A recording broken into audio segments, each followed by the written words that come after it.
வணக்கம்ங்க. சிறகடிக்க ஆசை சீரியலில் இனி என்ன நடக்க போகுது அப்படின்னு தான் பார்க்க போகிறோம். இங்கே விஜயா ரொம்பவே வீட்டில் வந்து கத்துறாங்க. டேய் ரவி, இங்கே வாடா அப்படிங்கிறாங்க. என்னம்மா அப்படிங்கிறாங்க. உன் பொண்டாட்டி என்ன நினச்சிட்டு இருக்கா? அவ்வளோ பேருக்கு மத்தியில் உன் பொண்டாட்டி வந்து சபைக்கு ஒழுங்காக வராமல் நம்ம குடும்பத்தையே அவள் வந்து அவமரியாதையாக பண்ணிட்டாடா அப்படி இப்படிங்கிறாங்க. இதை கேட்ட ரவி, இல்லைம்மா, தப்பு எல்லாமே என் மேலே தான் அப்படிங்கிறாங்க. உன் மேலே என்னடா தப்பு? நீ வந்து கரெக்டாக ஃபங்க்ஷனுக்கு வந்துட்ட. அவள் அலங்காரம் பண்ண போனவளாக தான் இருக்கா. ஆனால் இந்த முத்து மீனா சொல்ல கேட்டுக்கிட்டு தான் ஆடுதா. என்ன, நான் சொல்லும் போதெல்லாம் நீ கேட்கல. இந்த முத்து கூடையும் மீனா கூடையும் அந்த சுருதி சேரக்கூடாது அப்படின்னு சொன்னேன், நீ கேட்கல. இன்றைக்கி நீ பட்டிருப்பியே அப்படிங்கிறாங்க. என்னம்மா சொல்லிக்கிட்டு இருக்கீங்க? அவங்க தானே அவங்கள கூப்பிட்டு வந்தாங்க அப்படிங்கிறாங்க. ஏன் உன் பொண்டாட்டிக்கு வர தெரியாதா போனவளுக்கு? அவங்க வந்து இந்த ஃபங்க்ஷனை வந்து ஒழுங்காக நடத்தக்கூடாது, வைக்கக்கூடாதுன்ற மாதிரி முத்து மீனாவும் பண்ணுறாங்க அப்படிங்கிறாங்க. ஏன் மம்மி இப்படி தேவையில்லாமல் பேசிகிட்டு இருக்க? அவங்களுக்கு இதுக்கு சம்மந்தம் கிடையாது. ஸ்ருதி வந்தான்னா காரணம் அவங்க தான் அப்படிங்கிறாங்க. நீ தாண்டா அப்படி நினச்சிட்டு இருக்க. ஸ்ருதி நல்ல பிள்ளையாக இருந்தா அவன் மனசை கெடுத்து நீ வந்து ஏட்டிக்கு பட்டி பண்ணுன்னு சொன்னது எல்லாமே மீனா தான் அப்படிங்கிறாங்க. உடனே மீனா சொல்கிறாங்க, ஏன் அத்தை இப்படி பேசுகிறீங்க? நான் ஏன் சொல்ல போகிறேன் அப்படிங்கும்போது ரவி சொல்கிறாங்கம்மா, வாய்க்கு வந்ததெல்லாம் பேசாதங்க. நடந்தது என்னென்னு தெரிஞ்சால் நீங்கள் வந்து என் மேலே தான் நீங்கள் கோவப்படுவீங்க அப்படிங்கிறாங்க. அப்படி என்னடா பண்ணி தொலைச்ச அப்படிங்கிறாங்க. இதை கேட்டால் ரவி அப்படி கவுந்துட்டே நிற்கிறாங்க. இப்போ அண்ணாமலை வராங்க. டே ரவி, என்னாச்சு அப்படிங்கிறாங்க. அப்போ அந்த மாதிரி எங்கள் ஓனர் இருக்காங்களா நீத்து அப்படிங்கிறாங்க. ஆமாம், அவங்க வந்து ஹோட்டலில் வந்து வழுக்கி விழுந்துட்டாங்க. அவன் வழுக்கி விழுந்தோடனே நான் தூக்க வேண்டிய சூழல், நான் தூக்கி கொண்டு ஆஸ்பத்திரிக்கு கொண்டு போகிறதுக்காக தூக்கினேன். அப்போ கரெக்டாக ஸ்ருதி வந்துட்டா. வரும்போது நான் தூக்கிட்டு நின்றோன்னே என்னை தப்பாக நினச்சிட்டு நான் வேணாம் அப்படின்னு சொல்லி ஒரு வக்கீல் ஆஃபீஸில் போய் எனக்கு நோட்டீஸ் அனுப்பலான்னு போயிருக்கா. அதை தெரிஞ்சுக்கிட்டு அண்ணியும் முத்தும் சேர்ந்து போய் ஸ்ருதிகிட்ட பேசி புரிய வச்சு தான் ஸ்டேஷனுக்கு கூப்பிட்டு வந்திருக்காங்க அப்படிங்கிறாங்க. இதை கேட்டால் நம்மளை இவ்வளோ நடந்திருக்கா அப்படிங்கிறாங்க. ஆமாப்பா அப்படிங்கிறாங்க. இது தெரியாமல் நம்ம மேலே பேசிட்டோமே அப்படின்னு சொல்லி விஜயா முடிச்சிட்ருக்காங்க. இதை பார்த்து அண்ணாமலை, பார்த்தியா விஜயா, வாய்க்கு வந்ததெல்லாம் பேசிக்கிட்டு இருக்கக்கூடாது பாரு, தப்பு எல்லாமே வந்து யார் மேலே இருக்குது, யார் மேலேயும் இல்லை, இதான் உள்ளது. அவன் நன்மை செய்யணும்னு செஞ்சுருக்கான். அது புரிதல் இல்லாமல் அந்த புள்ள பண்ணியிருக்கு. முத்து மீனாவும் இவங்க 2 பேரையும் சேர்த்து வைக்கிறதுக்கும் இவங்க நல்லா இருக்கணும்னு நினைக்கக்கூடிய ஆளில் முதன்மையால் அவங்க தான். நீ என்னமோ அந்த மீனா கூட சேர்றதுனால தான் அந்த சுருதி புள்ள கெட்டுப்போச்சு, இப்படியெல்லாம் பண்ணுது அப்படின்னு வாய்க்கு வந்தெல்லாம் பேசிகிட்டு இருக்க அப்படின்னு சொல்லிட்டு இருக்கும்போது ஸ்ருதி வராங்க. ஆண்டி, நீங்கள் என்ன நினச்சிட்ருக்கீங்க? எங்கள் அம்மா மம்மி மாதிரியே பண்ணிகிட்ருக்கீங்க. எனக்கு வந்து என்ன செய்யுது ஏது செய்யுதுன்னு குழப்பத்தில் தெரியலை. முத்து மீனாவும் புரிய வச்சாங்க. எங்களுக்கு நன்மை மட்டும்தான் பண்ணியிருக்காங்க. அவங்களுக்கு இந்த ரோகிணி மாதிரியோ உங்கள் மாதிரியோ குறுக்கு புத்திலாம் இல்லை அப்படிங்கிறாங்க. என்ன நீ வாய்க்கு வந்தெல்லாம் பேசிகிட்டு இருக்க அப்படிங்கிறாங்க. உடனே ரோகிணி வராங்க. என்ன ஸ்ருதி இப்படிலாம் என்ன பேசிகிட்டு இருக்கீங்க அப்படிங்கிறாங்க. ஆமாம், இந்த கோழி சொல்கிறதெல்லாம் உங்களுக்கு தானே ரோகிணி முடியும். மீனாவை வந்து என்னெல்லாமோ சொன்னீங்கள்ல, நான் தான் கேட்டிருக்கேனே அப்படிங்கிறாங்க. நான் அப்படி என்ன சொன்னேன் அப்படிங்கிறாங்க. என்ன ரோகிணி சொல்லலை அப்படிங்கும்போது முத்து, பலகுரல் ரொம்ப கரெக்டாக சொன்னேன்.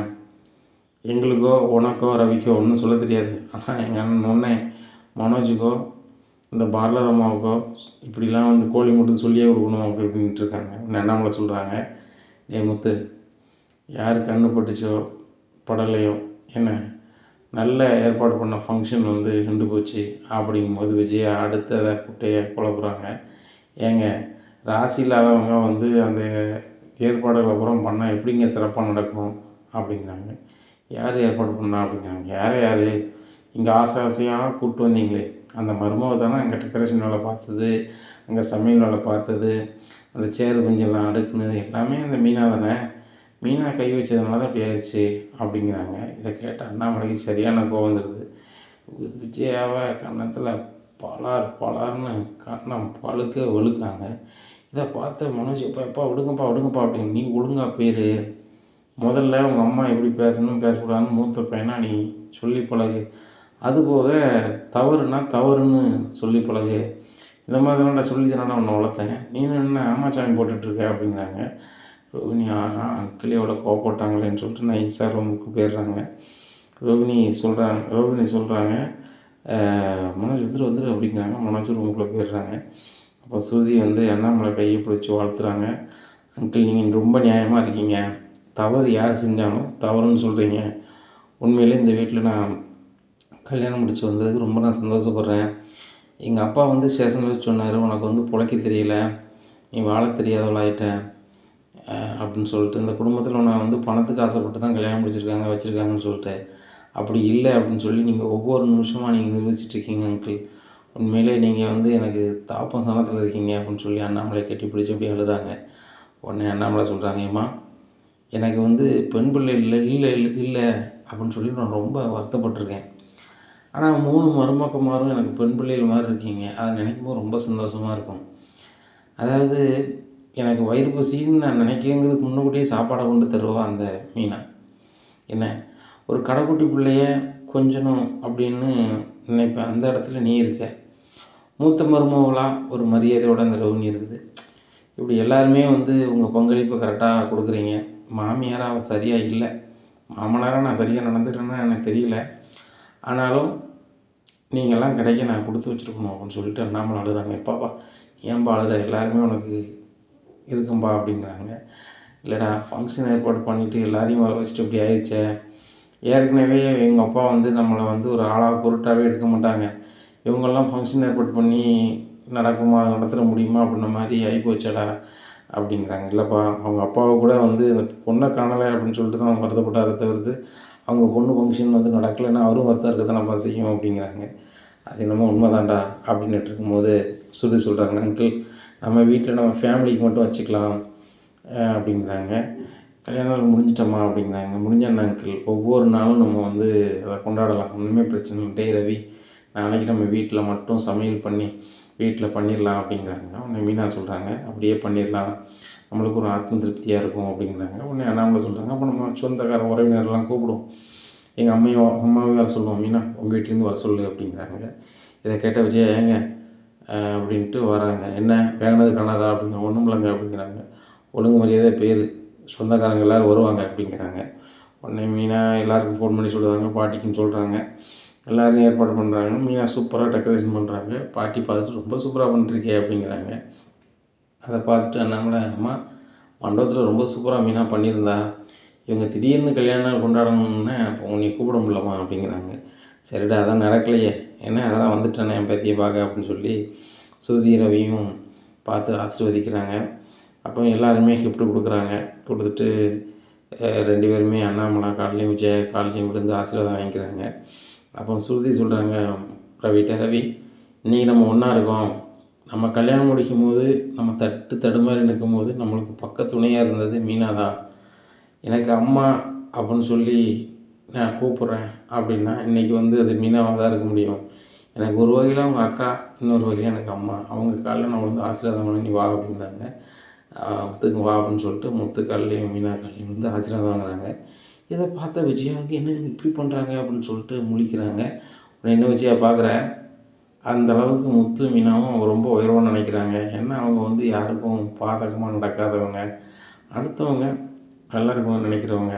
அதை புரிஞ்சுக்கிட்டு தான் அவங்க 2 பேரும் வந்து ஆசீர்வாதம் வாங்குறாங்க அப்படிங்கிறாங்க.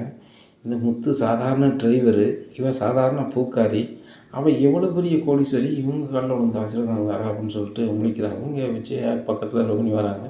பார்த்தீங்களா ஆண்டி, உங்களை வந்து அசிங்கப்படுத்துறதுக்காகவே அந்த மீனாவும் முத்தும் ஆண்டிக்கிட்ட ஆசீர்வாதம் வாங்கினோன்னே என் காலில் விழுங்க அப்படின்னு சொல்லியிருப்பாங்கன்னு நினைக்கிறேன்.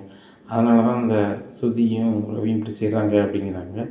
இதை கேட்டால் விஜயாவுக்கு கூட கொஞ்சம் கோபம் வருது. ஆமாம் ரோகிணி அப்படி தான் பண்ணியிருப்பாங்கன்னு நினைக்கிறேன் அப்படின்னு சொல்லிட்டு இங்கே திரும்பி பார்க்குறாங்க. அண்ணாமலை அக்னியாக அனுக்கிறாரு. அதை பார்த்து ஆகா, இவர் ரொம்பலாம் கடுப்பில் இருக்கார், நம்ம ஏதாவது சொன்னால் சரியாக வராது அப்படின்னு சொல்லிட்டு, எங்கெங்க நேராக ஆயிடுச்சு வாங்க எல்லோரும் கேக் வெட்டலாம் அப்படின்னு சொல்லிட்டு கேக்கை வெட்டுறாங்க, சாப்பிட்றாங்க.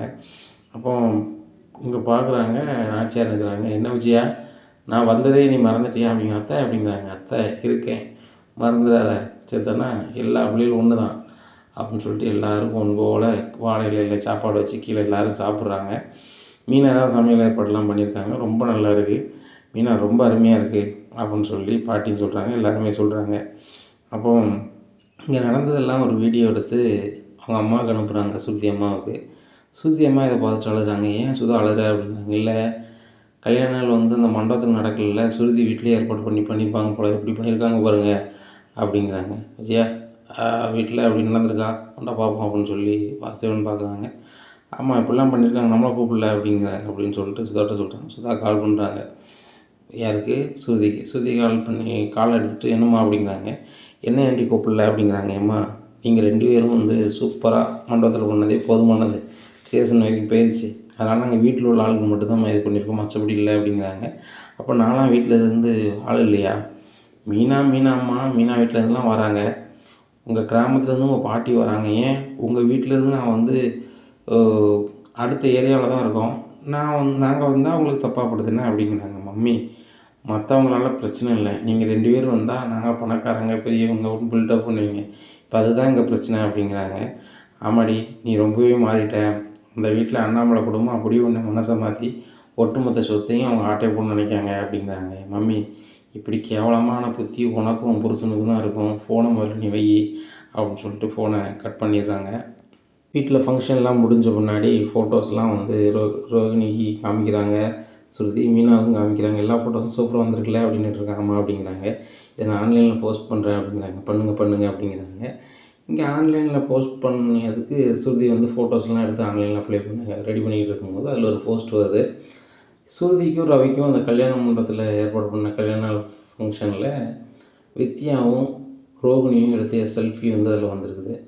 அதை பார்த்துட்டு அதில் இவங்க கூட வந்து ஸ்கூலில் 1ஆவதுலேருந்து 12 வரைக்கும் ஒன்றா படித்த ஒரு மலர்கொடி அப்படின்னு சொல்லி ஒரு பொண்ணு எஸ்எம்எஸ் போட்டிருக்கு. நம்மெல்லாம் வந்து 1லேருந்து 12 வரைக்கும் இந்த ஸ்கூலில் படித்தோம், அந்த நினைவுகளை வந்து மறக்க முடியாது. அதுபோக நான்லாம் வந்து சம்மந்தமே இல்லாத ஏரியாவுக்கு போயிட்டேன், ஆனால் நீங்கள் 2 பேரும் இன்னும் மெட்ராஸில் இருக்கீங்க ஒன்றா, ரொம்ப சந்தோஷமாக இருக்குது. நம்ம அந்த ஸ்கூலுக்கு ஒரு நாள் வந்து பழைய மாணவர்கள் சந்திப்பில் நம்ம எல்லோரும் கலந்துப்போம், இந்த தேதிக்கு நீங்கள் 2 பேரும் கண்டிப்பாக வரணும் அப்படின்னு சொல்லி அதில் எழுதியிருக்கிறாங்க எழுத்தில்.